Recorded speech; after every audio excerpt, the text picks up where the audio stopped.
Assalamualaikum warahmatullahi wabarakatuh. Halo Sobat Abjad, kembali lagi bersama kami Abjad Media di program Mimbar Mengkaji Islam Ba'da Asar.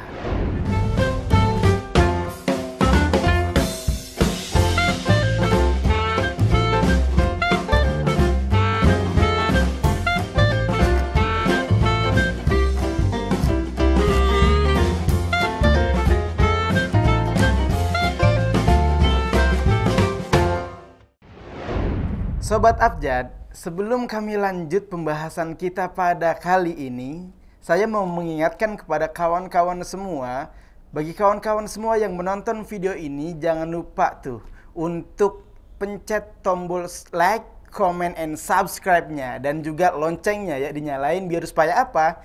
Biar supaya kawan-kawan tidak tertinggal notifikasi dari Abjad Media. Baik kawan-kawan, seperti biasa kita sudah ditemani oleh guru kita bersama Al-Mukarram Dr. Kiai Haji Mukhlis Hanafi MA. Assalamualaikum guru. Waalaikumsalam warahmatullahi wabarakatuh. Baik guru, pada kali ini kita ada beberapa pertanyaan guru. Yang pertama ini pertanyaan yang sering sekali datang dari anak-anak nih guru, tapi ya kita jawabnya rada-rada ngejelimet kalau bahasa Betawinya. Rada-rada sulit. Apa itu pertanyaannya? Ada pertanyaan kadang-kadang dari anak-anak, Kak, misalnya gitu. Kalau adik saya nih, Kak, Allah itu di mana sih? Nah, kita jawabannya nih, saya pribadi jawabannya bingung guru. Jawabnya kayak gimana nih untuk jelasin ke anak-anak. Baik pertanyaan itu dari anak-anak ataupun dari teman-teman sebaya saya. Nah, itu bagaimana guru kira-kira jawabannya? Baik, bismillahirrahmanirrahim. Alhamdulillah wassalatu wassalamu ala Rasulillah wa ala alihi wa ashabihi wa man walah wa ba'd. Pertanyaan di mana Allah?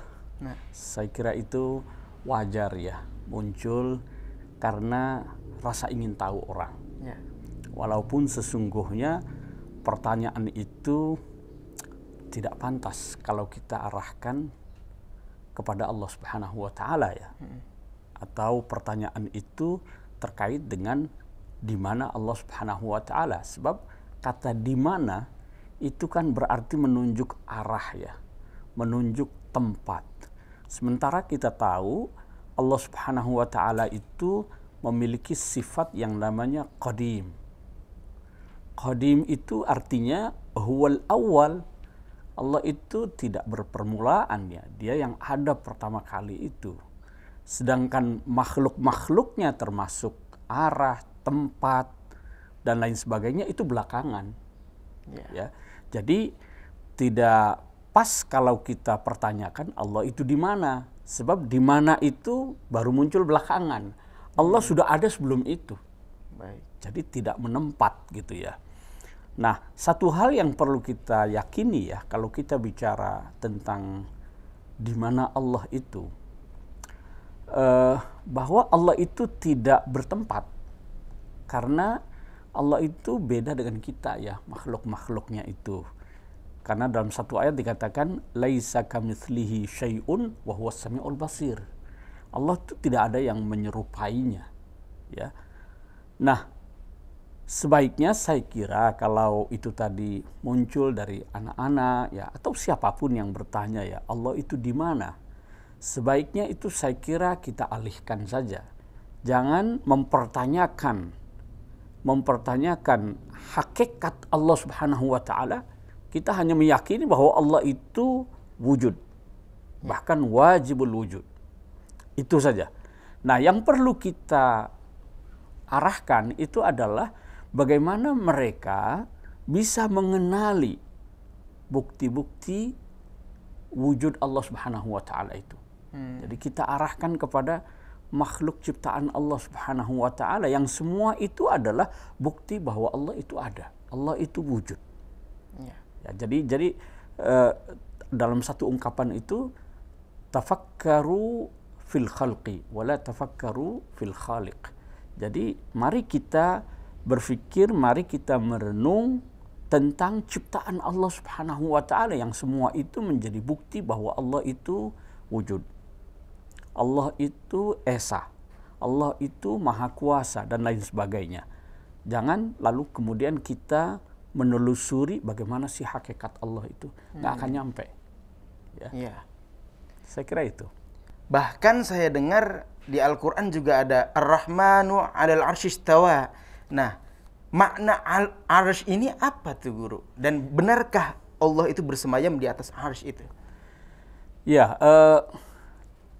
ayat-ayat atau hadis-hadis yang menceritakan, menggambarkan Allah itu berbentuk materi ya. Ada tangannya, ada tempatnya, ada arasnya. Itu memang ada kita temukan di dalam Al-Quran ataupun hadis-hadis ya. Bagaimana kita menyikapi itu ya? Contoh dari ayat yang dikutipkan tadi, Ar-Rahmanu 'alal 'arsy istawa. Ini ada di beberapa tempat dalam Al-Quran ya. Saya kira paling tidak itu ada di 6 tempat ya. Dan kata arsy itu sendiri, jadi kalau kita mau lihat ayat ini, itu paling tidak ada 3 hal yang perlu kita berjelas ya. Pertama, apa itu arsy? Kemudian apa itu istiwa atau istawa? Lalu kemudian bagaimana ketika istiwa ini dengan arsy ini dinisbatkan kepada Allah Subhanahu wa taala? Allah itu beristiwa di arsy. Kalau kita lihat makna arsy di dalam Al-Quran itu bermacam-macam ya. Dalam bahasa Arab itu arsy itu bisa bermakna singgasana atau sarirul malik, atau dipannya lah tempat raja itu duduk ya. Kita biasa menyebut singgasana, tahta. Ada juga arsy yang bermakna atap rumah. Ada arsy juga yang bermakna kekuasaan. Jadi banyak sekali makna untuk kata arsy ini dalam bahasa Arab. Termasuk juga di dalam Al-Quran ya. Itu ketika Nabi Sulaiman minta agar singgasananya Balqis itu ya, Ratu Saba itu diubah, qala nakiru laha arsyaha. Di situ disebut arsyaha. Jadi singgasana si Ratu Balqis itu atau Ratu Saba itu. Nah, itu kata arsy. Kalau kita bicara secara teologi dalam ilmu kalam, arsy itu memang adalah a'zamu makhluqatillah. Jadi makhluk Allah yang paling besar, yang paling agung. Langit, bumi, alam semesta ini tidak seberapa ya. Bahkan digambarkan di dalam Al-Quran itu ada 8 malaikat yang membawa arsy Allah itu. Wa yahmilu arsya rabbika fawqahum yawma idzin thamaniyah. Jadi ini adalah sesuatu yang sangat luar biasa, arsy. Nah, hakikatnya seperti apa? Nah, ini nanti kita secara bahasa hanya bisa memaknai seperti itu. Nanti ketika ini dinisbatkan kepada Allah Subhanahu wa taala, nanti kita akan lihat bagaimana cara memahaminya ya. Nah, istawa itu juga begitu. Istawa di dalam bahasa Arab itu maknanya bermacam-macam ya. Istawa bermakna istaqarra, menempat atau menetap. Kemudian istawa itu bisa juga bermakna i'tadala, lurus. Istawa itu juga bisa bermakna istaula, menguasai, dan lain sebagainya. Nah, dalam bahasa Indonesia, dalam terjemahan itu disebutkan bersemayam. Bersemayam itu artinya duduk, tinggal, menetap. Ini kan menggambarkan bahwa Allah itu berwujud materi ya, ada tempatnya, ada singgasananya, dan seterusnya. Nah, ini maka ketika kita ingin memahami ayat ini memang terkait dengan makna istiwanya Allah di atas arsy itu maknanya banyak sekali ya. Bahkan Al-Imam Al-Qurtubi itu menyebutkan sampai 14 makna ya. Tapi kalau kita mau ringkas, menghadapi ayat-ayat yang berbicara tentang sifat-sifat Allah semacam ini ya, yang mengesankan bahwa Allah itu berwujud materi seperti makhluknya, itu dalam ilmu kalam disebut sifat khabariyah. Memahami ayat-ayat tentang sifat khabariyah ini secara ringkas, itu paling tidak kita temukan ada 2 aliran di kalangan ulama kita ini ya. Ada yang disebut dengan ulama salaf, lalu kemudian khalaf. Yang salaf ini berhadapan dengan ayat-ayat semacam ini, mereka tidak mentakwilnya. Mereka hanya menetapkan bahwa memang betul Allah Subhanahu wa taala itu istawa 'alal 'arsy. Allah itu memang punya yad atau tangan. Allah itu ada wajah, ada wajahnya. Tetapi bila kaifin. Jangan dibayangkan itu seperti punya makhluk ya. Jadi mereka itu isbat bila kaifin. Jadi menetapkan sifat-sifat itu memang betul Allah memiliki sifat-sifat itu, tetapi jangan digambarkan bagaimananya. Nah, itu bisa keliru nanti. Nah, yang kedua, madhab khalaf itulah yang mentakwil. Nah, kedua madhab ini itu sama-sama ingin mensucikan Allah Subhanahu wa Ta'ala dari anggapan bahwa Allah berwujud materi.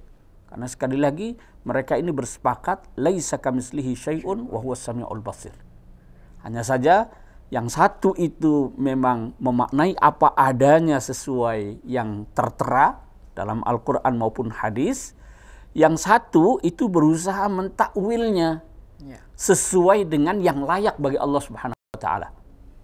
Tentu saja tanpa memastikan bahwa bentuknya seperti ini. Kalau yang pertama itu seperti kata Imam Malik ya, bahwa Allah beristiwa itu maklum lah, kita semua tahu lah artinya secara bahasa. Begitu juga arasy ya. Kemudian wal kaifu majhul. Bagaimana bersemayamnya itu kita tidak ada yang tahu sudah. Wassu'al anhu bid'ah. Kalau mempertanyakan itu bid'ah. Bisa terjerumus kepada kesesatan kita kalau mau cari hakikatnya. Jadi berhenti saja sudah cukup di situ. Jadi cukup kita fahami seperti itu saja. Baik. Nah, menyikapi dua ini, antara yang itsbat dengan yang takwil, antara salaf dengan khalaf, itu ada satu ungkapan bahwa madhab salaf itu aslam dan madhab khalaf itu ahkam. Jadi kalau yang itsbat itu lebih selamat katanya, karena dia tidak mau mentafsirkan lebih jauh. Ya. Tapi yang menafsirkan atau yang mentakwilkan sesuai dengan keagungan Allah, ini juga lebih bijak supaya kita lebih bisa memahami begitu ya ayat itu. Baik guru. Lalu bagaimana guru cara kita mengimani zatnya Allah dengan tafsiran makna arsyistawa tadi guru? Ya. Kalau kita lihat ya dari dua aliran yang berkembang itu ya, terutama mazhab salaf dengan mazhab khalaf dalam menyikapi sifat khobariyah ini, memang terkadang ya kalau kita terjemahkan, kita dalam benak orang Indonesia ya, ketika kita membaca yadullahi fawqa aydihim, tangan Allah. Ya. Tapi jangan lalu kemudian orang menjadi terbayang tangannya seperti tangan kita. Nggak boleh itu. Atau Ar-Rahmanu istawa 'alal 'arsy. Oh, istawa duduk kayak kita gini. Jangan. Jadi sudah istawa 'alal 'arsy, sudah istawa begitu. Tidak usah kemudian kita telusuri lagi hakikatnya seperti apa, bagaimana ya caranya. Itu kita sebaiknya menahan diri untuk tidak masuk ke wilayah itu secara lebih detail ya. Kita kembali lagi kepada apa yang dipesankan tadi bahwa tafakkaru fil khalqi wala tafakkaru fil khaliq. Jadi hakikat zat Allah Subhanahu wa Ta'ala cukup kita imani sesuai dengan yang tertera dan sesuai dengan keagungan Allah Subhanahu wa Ta'ala. Hakikatnya seperti apa?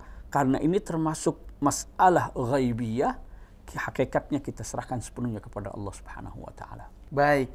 Terima kasih guru atas penjelasannya. Demikianlah kawan-kawan abjad penjelasan dari guru kita. Mudah-mudahan kita bisa mengambil intisari dari apa yang beliau sampaikan. Tadi beliau menyampaikan tafakkaru fi khalqillah wala tafakkaru fi khaliq atau fi dzatillah. Ya. Nah, teman-teman semuanya, mungkin video kali ini cukup sekian. Jangan lupa bagi kawan-kawan yang menonton video ini, like, comment, and subscribe bersama Abjad Media. Kita mengeja peradaban. Wassalamualaikum warahmatullahi wabarakatuh.